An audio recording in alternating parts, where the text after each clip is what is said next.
இந்த சண்முகம் நமக்கு சொந்தக்காரன் கூட இல்ல, நம்ம கிட்ட வேலை செய்யற ஒரு சாதாரண ஆளு. அவரு வீட்டு ஃபங்க்ஷனுக்கு போய் எதுக்கு மாமா 10 சவரன் நகையெல்லாம் கொடுக்கணும்? எனக்கு என்னமோ இது ரொம்ப அதிகமா தெரியுது மாமா.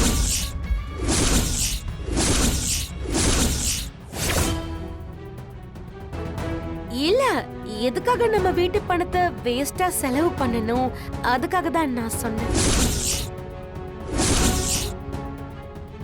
ஏய், என்னடி அண்ணனே எதிர்த்து கேள்வி கேட்டுக்கிட்டு இருக்க? இங்க யாருக்கு என்ன பண்ணணுங்கிறதுல எங்க அண்ணனுக்கு தெரியும். பணத்தை கேட்டா அதை உள்ள போய் எடுத்துட்டு வந்து கொடுக்கறது மட்டும்தான் உன் வேலை.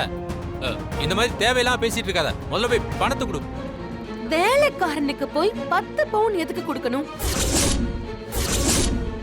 அந்த ஆளால நமக்கு என்ன பிரயோஜனம் இருக்க போகுது? நாம எதுக்காக இத போய் கொடுக்கணும்?